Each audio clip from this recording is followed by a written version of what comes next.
Hey everyone, it's the Koopa Man. We talked a lot about media not being as good as it used to be, how it's not at all entertaining anymore and all that. Heck, this won't even be the first video you ever see with this thesis, as this is kind of a dead horse topic that's been beaten for the past 15 years. So I'm really not adding anything new, but here we are. The reason why you're not being entertained anymore is because of the progressive activists taking over entertainment media, and progressive activists have agendas besides entertainment. It's not entertaining because it's not supposed to be. It's supposed to inform you of the progressive worldview. I mean, I suppose I could say the same about the culture war right-wing entertainment as well, like Cyberfrog and Ember, but those projects haven't come out yet after years as vaporware and thousands of dollars in Kickstarter donations disappearing either into pockets or up nostrils. But regardless, propaganda's purpose isn't to make you feel good. It's supposed to make you think a certain way, and sometimes that precludes being entertaining. Progressive entertainment isn't entertainment because it's propaganda, and propaganda isn't supposed to entertain you. Any entertainment you do get from propaganda is purely accidental. Like that time the UK government commissioned a pro-immigration visual novel, and it instead made a neo-goth art-ho baddie waifu mascot for the anti-immigration movement. This is the main reason why so many things being pushed these days have received poor reception or, outright flopped. Take for example the MCU Captain Marvel movie. Now, real talk here, as a comic fan I never touched Carol Danvers as Miss Marvel or Captain Marvel until recent, a couple years back.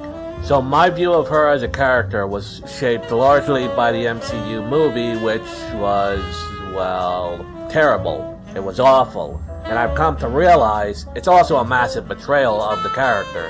While to say the girl power elements of the character is something the MCU made up entirely would be an outright lie, Carol was never an outright bitchy girl boss as is portrayed by Brie Larson, who, credit where it's due, her performance feels like she's just phoning it in both movies. And it's likely because she knows as well this is a betrayal of the character in cinematic form. But the directors didn't have any of it, and she wasn't about to lose a good paying gig by going full Henry Cavill. And I mentioned the directors as it was their intention to push a girl boss don't need no fish sort of propaganda piece, rather than an entertaining story with Carol Danvers as Captain Marvel. And it shows. In fact, it suffers from a problem that a lot of progressive media suffers from.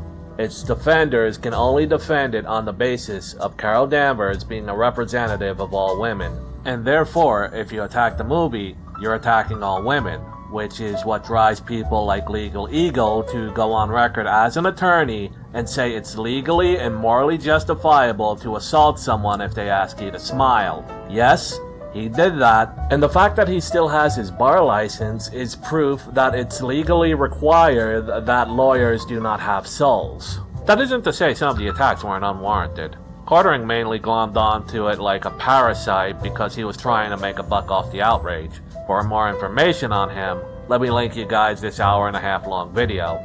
But there were reasons to criticize the Captain Marvel movie, both as a standalone feature, as an adaptation of the character, and as part of the MCU. And it ended up being a sign of what was to come, as most of the MCU movies since have focused more on their message rather than on entertainment. And all it does is turn people off of interesting characters and stories that they could be reading in the comic. Like I said, I was turned off of Carol Danvers as a character because of this movie. And now I sort of hate the movie even more for that because Carol is a very fascinating character in the hands of writers who see her as a character and not as a representational figure. The same can't be said about Miles Morales, but if we pull on that thread, we'll be here all day. The short version is he was made to promote Obama-era racial politics, and he scores a full 337 on the Mary Sue litmus test. A test where 50 is considered too much of a Mary Sue.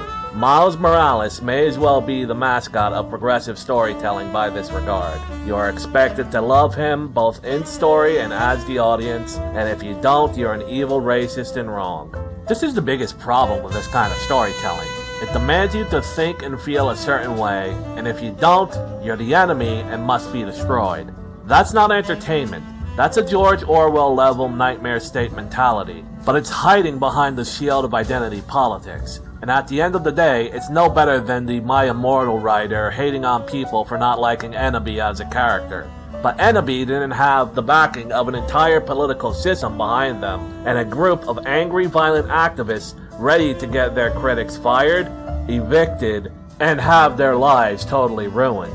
People don't like being preached to, and being told that they're evil, horrible people for not aligning with a certain point of view. Trust me, the American evangelical Protestant movement had to find this out the hard way from the 1980s onwards. It's even worse when it comes from a place of hypocrisy as well. Just like a lot of those preachers from the moral majority era ended up being found in truck stop bathrooms, a lot of the progressive moralists live in opulent mansions, think horrendous things about women, and are just the most paternalistic form of racists. Regardless, they believe they know better than you, and they believe they are better than you. That's why they have no problem doing this to you. It's why you see this a lot in Disney live-action remakes. They try to wash away anything they find problematic and make it more, quote, empowering, when all they're really doing is spray-tagging artistic masterpieces, and they do so in ways that are just so silly, too. Take, for example, how they, quote, empowered Cinderella in the live-action remake. Instead of being a damsel who waits for her prince to come, they rewrote it so Cinderella, or Ella in this version, because God forbid we respect the Franco-Germanic origin of the name in our New World imperialist propaganda piece, is the legal owner of her estate.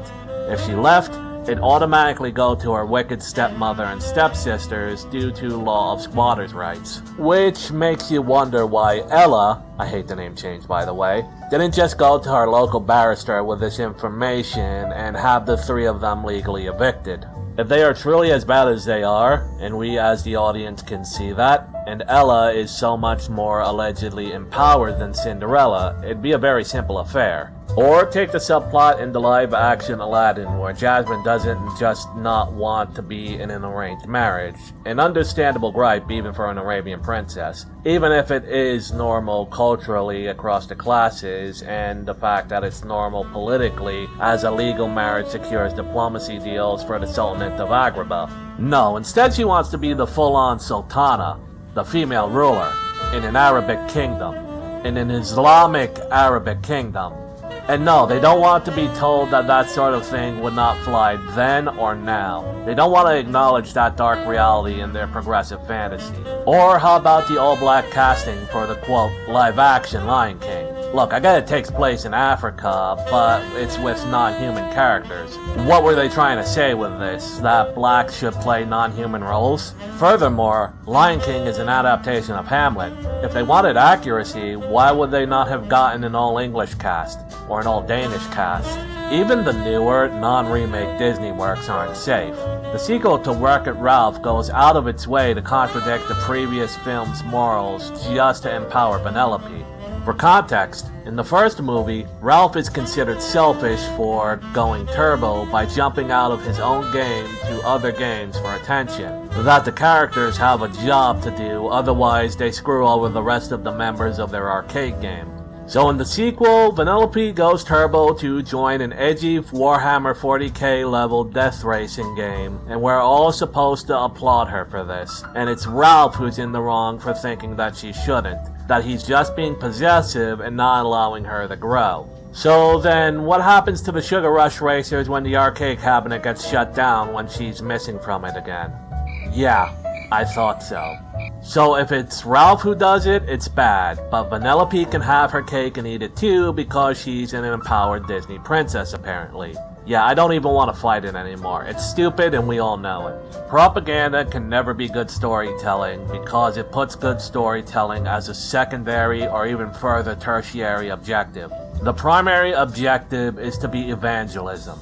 Any entertainment value derived from these works are purely accidental, if not full-on unintentional. Progressive stories can't be stories because they don't want to be stories. They want to tell you what to think. And there's a saying that goes, a good teacher teaches their students how to think, not what to think. But progressive propagandists don't want to tell you how to think as it risks you thinking in ways that they don't approve of. The moral majority were the same way, but have long since been defeated. And until the companies get rid of the activist propagandists who don't want to entertain the audience, it'll be the same results every time. People will start getting tired of being preached to, walk out, and the companies lose money. Simple as. You want our money to entertain us? Actually do so.